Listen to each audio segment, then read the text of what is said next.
Decoding the tasting menu.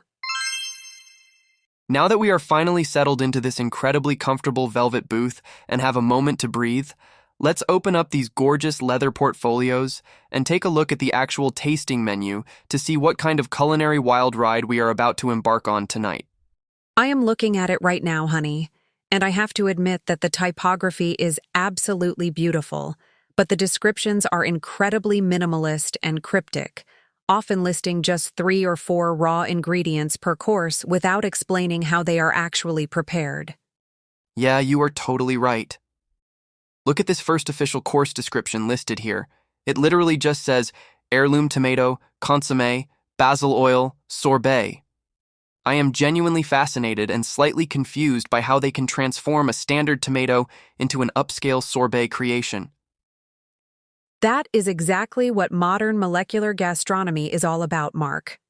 They take familiar, humble ingredients that you eat every day and completely reinvent their textures and temperatures using advanced culinary science to shock and delight your palate in unexpected ways. That is exactly what modern molecular gastronomy is all about, Mark.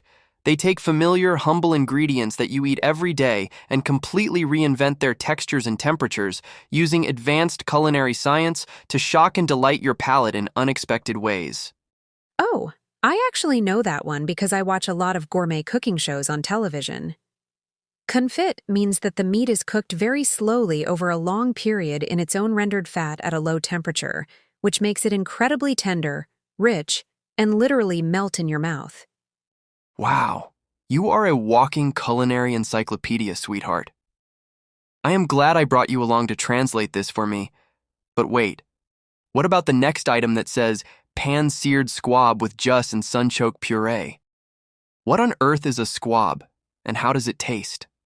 A squab is essentially a young domestic pigeon that is raised specifically for fine dining, and it is highly prized by world-class chefs because the meat is incredibly tender, dark, and has a deeply savory, rich flavor profile that is much more intense than standard chicken.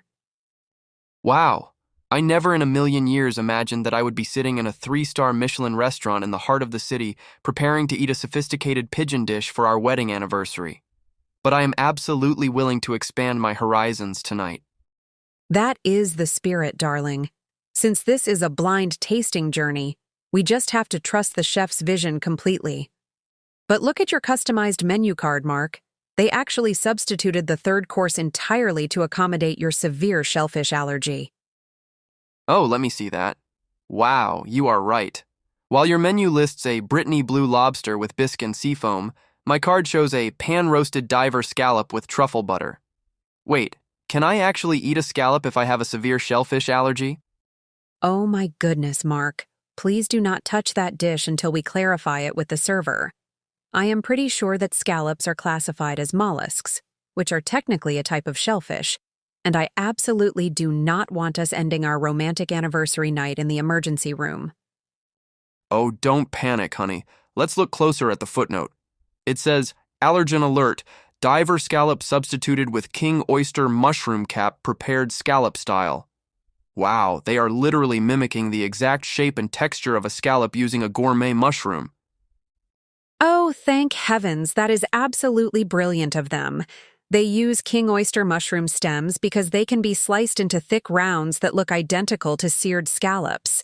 And when cooked in rich truffle butter, they absorb all those deep, earthy, luxurious flavors. That is absolutely mind-blowing attention to detail. They didn't just remove the course or give me a boring side salad.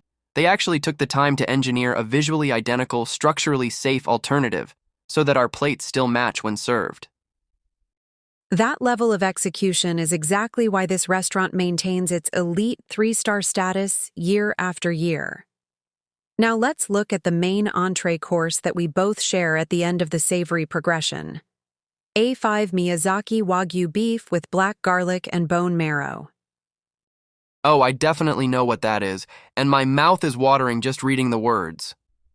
A5 is the absolute highest possible quality rating for Japanese beef, meaning it has an insane amount of intramuscular fat marbling that melts at literal room temperature. Yes, it is supposed to be the most luxurious, decadent beef experience in the world. I read that they sear it for just a few seconds on a hyper-hot Binchatan charcoal grill to lock in the juices while giving it a beautifully smoky, delicate crust on the outside. This meal is shaping up to be an absolute masterpiece of textures and flavors. Moving on to the dessert section, the menu mentions a pre-dessert palate cleanser, followed by something called Textures of Valrhona Chocolate with Smoked Sea Salt and Espresso Foam. Valrhona is a premium, world-renowned French chocolate brand that pastry chefs absolutely adore because of its exceptionally pure cacao profiles. Combining that intense chocolate with smoked sea salt and bitter espresso foam sounds like an incredibly complex finale. I agree. It balances the sweetness with bitterness and salinity, which is incredibly smart. I am also really intrigued by the pre-dessert. Why do we need a separate dessert just to cleanse our palates before moving on to the main sweet courses? Well, after eating rich, heavy courses like Wagyu beef and bone marrow, your taste buds are completely saturated with fat and salt. So the chef uses a tart, icy pre-dessert like a citrus granita to completely reset your palate so you can taste the chocolate accurately. The sheer amount of thought, science, and intentional strategy that goes into structuring a single meal is just absolutely astounding to me. It makes you realize that fine dining is truly a legitimate form of high art, just like painting or grand opera. It really is. And I am so incredibly happy that we are experiencing this together for our anniversary. Oh, look. I think I see our dedicated server, Mia, approaching our garden booth right now with a beautiful crystal carafe of chilled artisan water. Perfect timing. I am officially done decoding the menu, and I am completely ready to hand over the reins and let the staff guide us through this adventure. Let's make sure to ask her about the local sourcing of those heirloom tomatoes. Yes, absolutely. Sit up straight, honey. She is right here. Good evening, Mia. We were just thoroughly enjoying reading through these fascinating menu cards. The menu looks absolutely extraordinary, Mia. We are completely captivated by the creative descriptions. I was especially amazed by the ingenious mushroom substitution your kitchen designed for my allergy. It is truly impressive how much care your team puts into guest safety and satisfaction. Could you tell us a bit more about the inspiration behind tonight's menu? Yes, we would love to know the story behind these hyper-local foraged ingredients you feature. It really makes the dining experience much more meaningful when you understand the backstory. Absolutely. Every single dish feels like it has its own unique narrative and purpose. We are completely ready to begin whenever the kitchen is ready to serve us.